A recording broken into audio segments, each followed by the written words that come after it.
നിങ്ങൾ ഇങ്ങോട്ട് നോക്ക്, ഫാത്തിമ ബീബി റളിയല്ലാഹു തആല അൻഹയുടെ കല്യാണം കഴിഞ്ഞു. ഭാര്യയും ഭർത്താവും കൂടെ മണിയറക്കകത്ത് ചെന്നപ്പോ അലിയാര് തങ്ങൾ ചോദിച്ചു, ഞാൻ വിളക്കണക്കട്ടെ.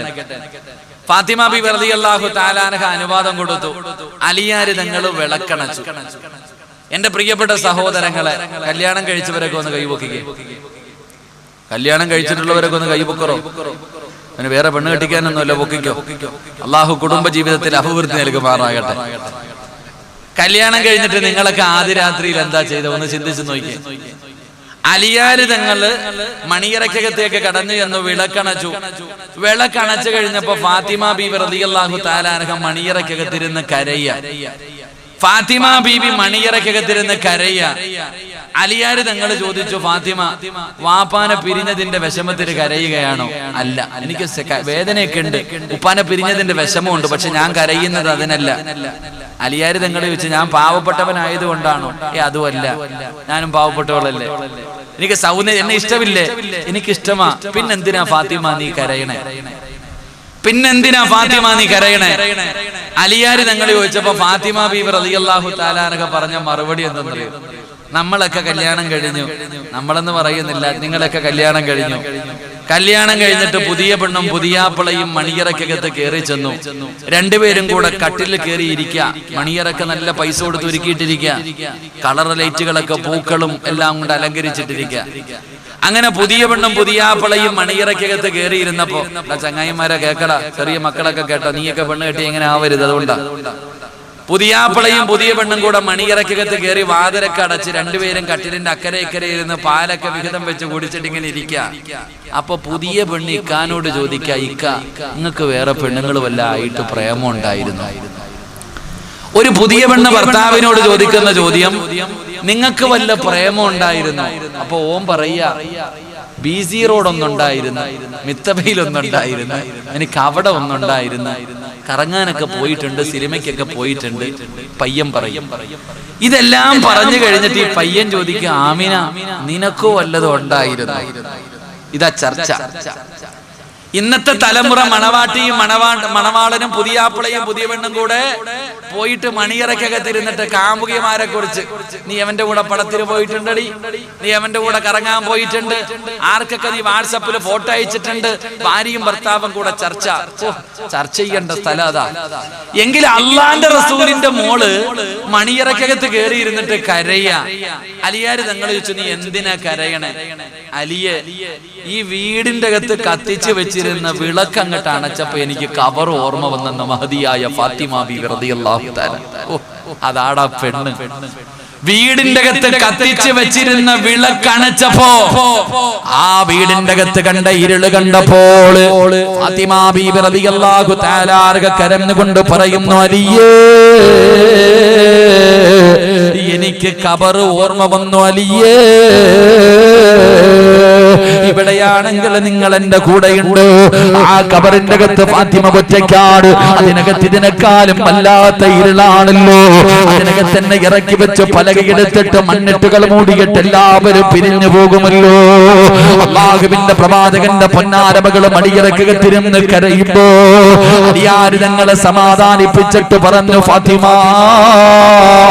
ഇത് കരയേണ്ട രാത്രിയല്ല, ഇത് സ്വപ്നങ്ങള് പൂവണിയേണ്ട രാത്രിയാണ്. ഇത് നമ്മുടെ ആദിരാത്രിയാണ്. ഇത് നമ്മുടെ മണിയറയാണ്. ഇത് നമ്മുടെ മണിയറയാണ്. ഇതിനകത്തിരുന്ന് കരയുകയാണോ ഫാത്തിമ? അലിയാര് തങ്ങള് ഫാത്തിമ ബീബി റളിയല്ലാഹു തആല അൻഹയോട് ചോദിക്കുമ്പോ അവിടെ നിന്ന് പറഞ്ഞു, അലിയേ, മണിയറ ഇവിടെയല്ല, മണിയറ കല്യാണത്തിന്റെ ഒന്നാമത്തെ രാത്രിയല്ല. ലക്ഷങ്ങളെ ചെലവഴിച്ചിട്ട് മണിയറ ഒരുക്കുന്ന ചെറുപ്പക്കാരാ, ഒരു കല്യാണ വീട്ടിൽ പോയാ ആണുങ്ങളും പെണ്ണുങ്ങളും അറയാണ് പോയി നോക്കുന്നത്, മണിയറ പോയി വിലയിരുത്തുന്ന കാലമാണല്ലോ. എങ്കിൽ എന്റെ പ്രിയപ്പെട്ട ചെറുപ്പക്കാരോട് പറയുകയാ, എടാ, മണിയറ ഒരുക്കേണ്ടത് അവിടെയല്ല, മണിയറ ഒരുക്കേണ്ടത് നിന്റെ വീടിന്റെ അകത്തല്ല. എവിടെയാണ് മണിയറ ഒരുക്കേണ്ടത്? അൽ ഖബറു അവ്വലു മൻസിലിൻ മിൻ മനാസിലിൽ ആഖിറ. എവിടെയാണ് മണിയറ ഒരുക്കേണ്ടതെന്നറിയുമോ?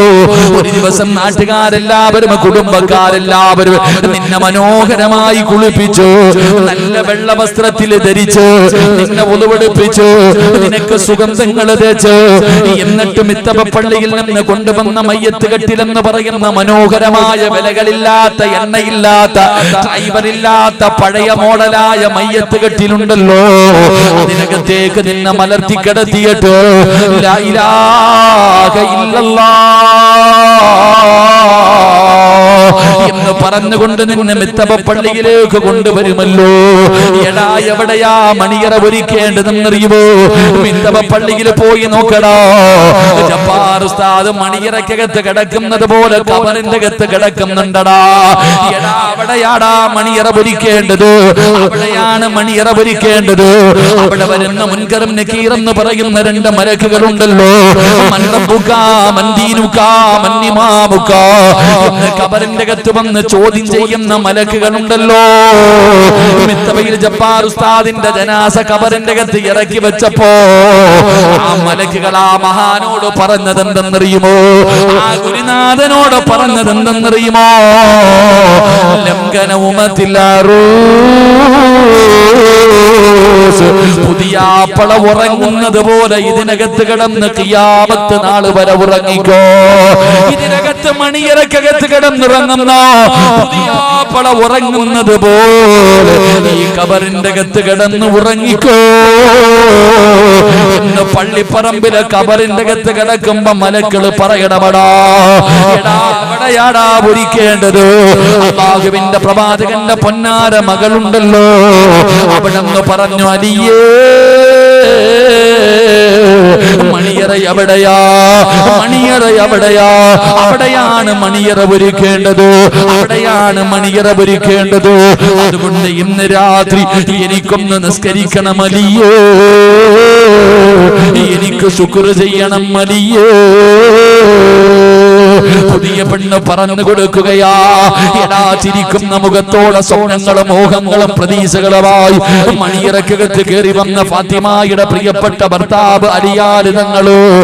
അലിയാര് തങ്ങളോട് ഫാത്തിമ എന്ന് പറയുന്ന ഭാര്യ പറഞ്ഞു കൊടുത്തത് പഴയ കാമുകിയുടെ കഥയല്ല, പഴയ കാമുകന്റെ കഥയല്ല, കറങ്ങാൻ പോയ കഥയല്ല, മെസ്സേജ് എഴുതിയ കഥയല്ല. അവിടെ പറഞ്ഞു കൊടുത്തത് ഖബറിനെ കുറിച്ച്, ഖബറിന്റെ ഏകാന്തതയെ കുറിച്ച്, ഖബറിന്റെ ഞെരുക്കത്തെ കുറിച്ച്, ഖബറിന്റെ അദാബിനെ കുറിച്ച്, അതിനകത്തുള്ള പാമ്പുകളും തേളുകളും അതിനെ കുറിച്ച് പറഞ്ഞു കൊടുത്തിട്ട് അലിയാര് തങ്ങളെ ഇരുത്തി കരയിപ്പിച്ചവളാ ഫാത്തിമ. അതുകൊണ്ട് ചെറുപ്പക്കാരോട് പറയുകയാ, എന്റെ ചെറുപ്പക്കാരോട് പറയുകയാ, മോനെ നിന്റെ വാപ്പ കണ്ണുനീര് കുടിക്കുന്നത് പോലെ നിനക്കും ഒരു ഗതി വരാതിരിക്കണമെങ്കിൽ കരയുകയാ. സ്വന്തം വാപ്പയുടെ അവസ്ഥ നീ പലപ്പോഴും കണ്ടിട്ടുണ്ടല്ലോ. അങ്ങനെ ഒരു ഗതി നിനക്ക് വരാതിരിക്കണമെങ്കിൽ എടാ ജീവിതമെന്ന് പറഞ്ഞാൽ എന്തെന്നറിയുമോ? സിനിമയിൽ കാണുന്നതല്ല, സീരിയലിൽ കാണുന്നതല്ല, ഏതെങ്കിലും വാട്സപ്പിലും ഫേസ്ബുക്കിലും വരുന്നത് പോലെയല്ല, ഏതെങ്കിലും ഒരു പ്രസിദ്ധീകരണങ്ങളിൽ കാണുന്നതല്ലോ. യഥാർത്ഥത്തിൽ ജീവിതം എന്തെന്നറിയോ? കല്യാണം കഴിഞ്ഞ് മണിയറയിലേക്ക് കടന്നു പോകുന്ന പ്രിയപ്പെട്ട ഭാര്യ, യഥാർത്ഥത്തിൽ കുടുംബജീവിതം എന്താണെന്ന് ഞാൻ പറഞ്ഞു തരാം. അല്ലാഹു ഈമാൻ തരുമാറാകട്ടെ.